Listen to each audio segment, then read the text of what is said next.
Selamat pagi, salam sejahtera bagi kita semua. Assalamualaikum warahmatullahi wabarakatuh.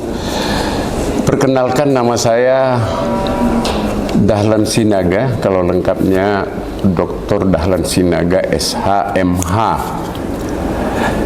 Saya berketepatan masih bertugas sebagai Hakim Tinggi di Pengadilan Tinggi Sumatera Utara kurang lebih 1 tahun. Sebelumnya panjang perjalanan, tetapi terakhir sebelum di Medan saya di Pengadilan Tinggi Palu, Sulawesi Tengah.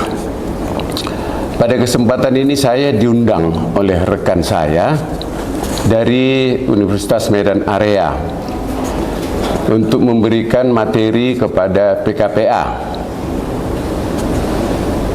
Mereka ini kerjasama dengan Peradi Medan, dan saya senang diberi kesempatan ini dengan mata ajar atau materinya adalah hukum acara perdata. Karena mata kuliah ini atau mata ajar ini adalah sesuatu yang sangat penting bagi calon-calon penasihat hukum atau advokat. Setidaknya keseharian suatu saat akan bertugas di pengadilan negeri, bisa menerapkan hukum acara perdata yang benar dan baik. Harapan saya sebagai pengajar hukum acara ini, karena memang profesi saya sebagai hakim tentu sangat bermanfaat bagi peserta. Oleh karena itu saya harapkan tamatan atau alumni dari PKPA Medan Area ini harus bisa bersaing, bahkan lebih dari advokat-advokat lainnya ke masa depan. Selamat mengikuti, dan saya akhiri wabillahi taufik wal hidayah. Wassalamualaikum warahmatullahi wabarakatuh. Terima kasih.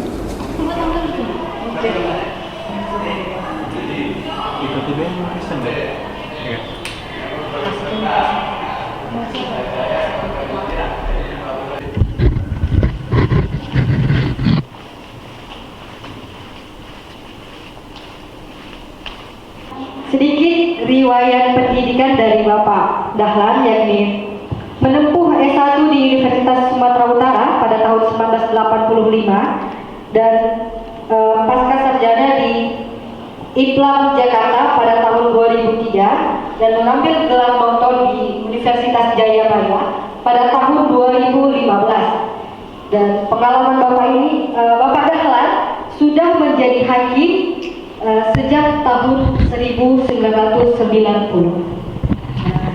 Jadi rekan-rekan yang baik yang di Zoom maupun yang ada di ruangan sudah bisa melihat materi apa yang akan disampaikan oleh Bapak Dahlan, dan kepada Bapak waktu dan tempat kami persilahkan. Selamat pagi buat peserta kursus. Assalamualaikum warahmatullahi wabarakatuh. Salam sejahtera bagi kita semua. Satu kesempatan bagi saya dan senang ketika panitia dari Universitas Medan Area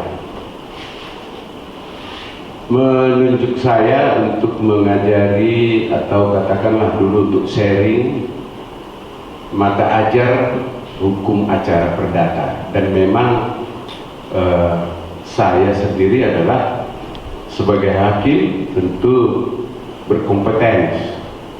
Ini salah satu strategi Universitas Medan Area yang cukup baik, canggih. Jadi menempatkan pengajar itu sesuai kompetensi. Dan hal lain, para peserta, adik-adik sekalian, izinkan saya memanggil adik. Adik-adik sekalian, tentang hukum acara perdata tentu sudah diperoleh pada saat kuliah, sehingga sistematika persidangan perdata itu ya dimulai dengan buat gugatan dan seterusnya sampai kepada kesimpulan di dalam suatu gugatan. Adik-adik pasti sudah tahu, sudah paham, karena seorang sarjana hukum itu beracara secara teori tentu sudah memahami. Namun demikian, sebelum kita lanjut, sejauh mana modernisasi sistem persidangan itu? Persidangan termasuk itu sudah diatur dalam Undang-Undang Kekuasaan Kehakiman dan bahkan dalam pasal 24.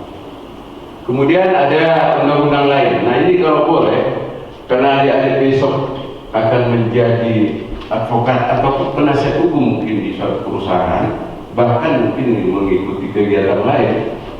Ini ada beberapa undang-undang yang harus kita peroleh bukunya. Saya menyarankan jangan menggunakan HP. Yang utama ini Undang-Undang Nomor 3 2009 ini tentang Mahkamah Agung. Jadi ada diatur di situ bagaimana kewenangan dari Mahkamah Agung itu di dunia peradilan di Indonesia. Modernisasi dari peradilan di Indonesia itu sudah, keempat peradilan ini sudah memulai. Jadi peradilan agama juga sudah menggunakan teknologi, militer yang masih belum ya, tapi akan ke depan akan mengikuti kemajuan IT ini juga tata usaha negara. Jadi kalau bisa ini kitabnya atau undang-undangnya ada dipegang, jangan mengandalkan HP. Nah kesemuanya latar belakang tadi persidangan secara elektronik itu diciptakan adalah untuk mewujudkan peradilan modern berbasis teknologi informasi. Ditanya, Bang Cok, elektronik itu gimana persidangannya? Wah, begini caranya. Ya, kita buka dulu rekod, terus nanti kita daftar dan seterusnya melalui elektronik juga. Nah, harus bisa dong. Ya. Nah, daftarnya ini secara elektronik. Nanti ada syaratnya, termasuk syaratnya di perma yang tadi. Kemudian e-payment. Nah, jadi kita tidak perlu tadi ngantongi duit lagi nih. Kita bawa, ada klien kita, minta duitnya, kantongi, bawa ke pengadilan. Itu yang terjadi sebelum ini. Tinggal bayar. Nanti ada kerjasama banknya di sini. Misalnya bank BNI atau laptop kita. Kemudian tidak lagi berupa surat. Berupa surat ini waktu diantar bisa berubah atau waktu diketik bisa salah. Ini jelas, dakwaannya jelas. Ini manfaatnya. Kemudian bukti juga bisa dikirimkan secara elektronik. Ini masih banyak juga kendalanya. Demikian juga pembuktian. Ya.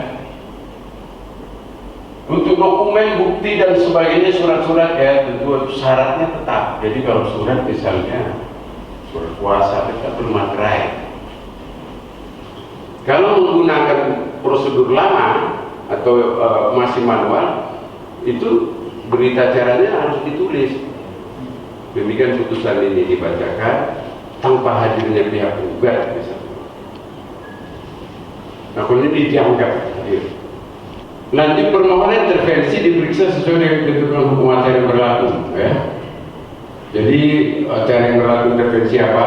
Nanti hakim melihat apakah patut masuk atau tidak. Kalau patut dijadikan bergabung. Saya berada di bawah Pak, bawah Langkat Pak. Bawah Langkat, oh ya. Ya, kalau boleh tahu ini alumni mana ya? Saya alumni dari Universitas Pembangunan Pancaburi Medan Pak. Oke, nah. Bisa tadi dengar ya? Bisa Pak, sangat jelas Pak. Ya. Di kisaran Pak, Asahan Pak. Asahan, ya. Alumninya di mana? Alumni Universitas Islam Sumatera Utara Pak. Ya. Bismillahirrahmanirrahim. Perkenalkan nama saya Sofian Musgajah. Saya alumni dari Fakultas Hukum Universitas Medan Area. Baik, adapun saat yang saya tanyakan juga diskusikan perihal dengan pembahasan ini tentang persidangan perkara elektronik tentang modernisasi sistem persidangan perdata secara elektronik atau ED3 dalam persidangan pidana di Indonesia. Nah, jadi kan Pak, ini kan seiring dengan perkembangan zaman kan ini dalam artian baik dokumen maupun juga dengan data-data itu kan bisa diplagiat ataupun dipalsukan. Nah, sejauh ini Pak, bagaimana dari Mahkamah Agung sendiri itu lembaganya lah yang ada di pengadilan negeri ataupun juga di pengadilan yang lainnya kan, untuk menyikapi hal ini seperti ini itu kan mungkin tanda tangan yang mungkin bisa dipalsukan ataupun juga di scan, mungkin juga dengan stempel. Nah, kira-kira apa sanksi ataupun hukuman yang mereka terima lah ketika ini memang ketahuan, dalam artian pertama tanda tangan itu di scan dan juga dipalsukan ataupun dipalsukan juga dengan stempel. Apakah memang itu mendapatkan sanksi bentuk administrasi saja atau memang gugatan ini itu ataupun juga di NO segala macam lah, baik juga itu pihak gugat maupun juga itu pihak tergugat. Nah, mungkin bisa di sini kita diskusikan Pak. Dan juga mungkin kan antara ada alat khusus detektor dari lembaga Mahkamah Agung gitu untuk memverifikasi berkas-berkas tersebut yang bersifat plagiat maupun juga yang dipalsukan. Mungkin itu yang saya tanyakan dan juga diskusikan sama Bapak. Mungkin nanti mudah-mudahan ada menjadi buah pikir baru untuk kita di dalam forum ini. Saya kembalikan. Ya, terima kasih. Yang di rumah juga tepuk tangan buat temannya. Ya, ini kedengaran Pak ya. Jadi teman kita ini bertanya, tadi dikenalkan namanya Sofian dari Medan Area alumninya. Ini yang ujung jauh juga harus saling tahu ya, karena ini kalian satu alumni nanti, ini angkatan keberapa, sama-sama tamat kursus profesi advokatnya, jadi harus saling kenal. Intinya kurang lebih bagaimana kalau bukti surat-surat itu dipalsukan. Kita tahu bahwa bukti di dalam suatu persidangan perkara perdata adalah alat bukti yang sangat menentukan apakah gugatan atau perkara perdata itu dikabulkan atau tidak. Karena bukti yang paling utama di perkara perdata adalah bukti surat. Kira-kira apa bentuk sanksi secara administrasi maupun juga di luar administrasi? Apakah memang gugatan ini gitu memang betul-betul dia kabur ataupun ditolak ataupun juga kita tarik ke ranah pidana gitu Pak? Ya, jadi sekali lagi tadi hakimlah yang menentukan itu asli atau tidak. Karena syarat-syarat kasasi maupun PK adanya alat bukti baru. Perkenalkan, nama saya Muhammad Arsyadjo, alumni UINSU. Saya ingin bertanya Pak, di manual kan ada yang namanya relas panggilan. Nah, itu kan ada radius perkaranya, radiusnya berapa kilometer. Nah, apakah di ekor itu ditampilkan sesuai dengan radius panggilan manual, atau dia tidak ada biaya panggilan seperti apa Pak? Oke. Terima kasih. Bagus, terima kasih. Ini Muhammad ini jadi biaya perkara pada saat manual itu ditentukan jarak antara pihak ataupun saksi berada, sehingga kalau jauh biayanya lebih besar. Untuk elektronik itu biaya jarak itu sudah tidak ada lagi ya? Terus gimana persidangan ini ya? Pertanyaan oleh Mahkamah Agung juga sudah diatur ketika ada kredit termasuk perkara pidana ya, perkara pidana. Jadi kita sedang asik-asiknya ini bersidang, kita sedang nanya kalau perkara pidana, nanya saksi, tiba-tiba mati lampu ataupun hujan wifi-nya limot, maka ini nanti kita sampaikan ke majelis. Kami tidak dengar seperti tadi ya, kecuali pengacaranya di tempat tidur tadi seperti si Andri mungkin lagi apa kita nggak tahu, jadi kita harus aktif. Maka oleh Mahkamah Agung bahkan nanti pengadilan akan menyatakan itu ditunggu paling lama 6 jam. Perkenalkan, nama saya Yusuf Pak. Jadi kan Pak, dalam hukum acara perdata itu ada yang dikatakan dengan mediasi sebelum pembacaan surat gugatan di persidangan. Jadi bagaimana cara mediasi dalam litigasi itu sendiri Pak? Baru Pak, ada satu lagi Pak. Di dalam peradilan itu kan Pak ada kompetensi relatif dan absolut. Jadi ada sebuah kasus di daerah Taksel, si tergugat ini tinggal di Surabaya, tapi datang si pengacara penggugat diapakannya surat gugatan ini ke pengadilan Tangsel. Itu kan saudara Pak, gugatan itu dia juga ke Surabaya kan Pak. Jadi oleh Tangsel diterima dan sekarang gugatan itu diterima dengan ditolak. Kompetensi itu seperti apa Pak dasar hukumnya? Kompetensi absolut adalah kompetensi yang prinsip karena wilayah di mana pihak tergugat terutama kan gitu ya. Jadi sekali lagi tambahan, mediasi itu sudah diperkenankan untuk elektronik. Kalau tempoh hari kan tidak, harus hadir in person namanya. Ya.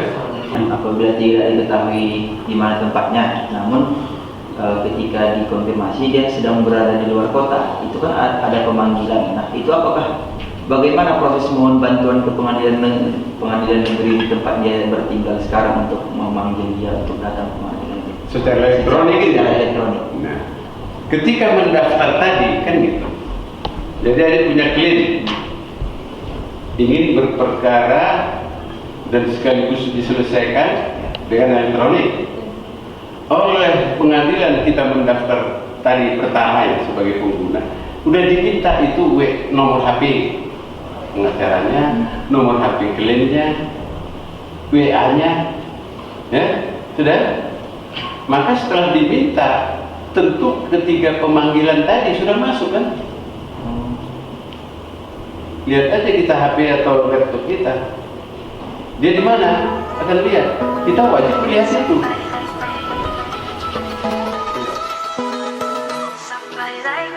Wondering how to make a play all night, looking your way from out of sight. Thinking I should ask if you're doing alright. You weren't easy, so hard to ignore. Roll up on your right, ask what you're drinking, ask what you like. Said you look good in the dim bar light, so damn cheesy. Who'd have thought you'd fall for somebody like me? When you asked my name, I got it, so what am I late? And your body was so magnetic. Before I knew it, we talked and I think about you a cocktail. You told me that you've been waiting for somebody like me.